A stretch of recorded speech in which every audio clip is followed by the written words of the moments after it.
क्यों देर गए घर आए हो, सजनी से करोगे बहाना क्या। इंशा जी उठो अब कूच करो, इस शहर में जी को लगाना क्या। मारूफ शायर और मुसन्निफ इब्ने इंशा को हमसे बिछड़े 43 बरस बीत चुके हैं, लेकिन उनकी शायरी और नसर आज भी अपने पढ़ने और सुनने वालों को मैसूर कर देती है।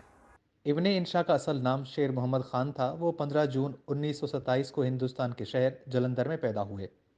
कराची यूनिवर्सिटी से एमए किया।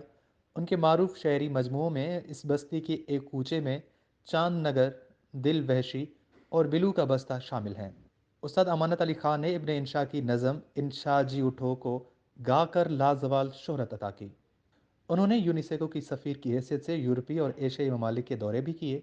आवारा गर्दी की डायरी, इब्ने बतूता के ताकुब में, चलते हो तो चीन को चलिए, दुनिया गोल है और नगरी नगरी फिर मुसाफिर जैसे सफ़रनामे मज़ाहिया अंदाज तहरीर किए। इब्ने इंशा का एक शेर है कि रात आकर गुजर जाती है, एक हमारी सहर नहीं होती। इब्ने इंशा रेडियो पाकिस्तान और दीगर सकाफ़ती इदारों से भी वाबस्ता रहे। वो 11 जनवरी 1978 को लंदन में इंतकाल कर गए। रिपोर्ट शेर आज़म, वश न्यूज़, कराची।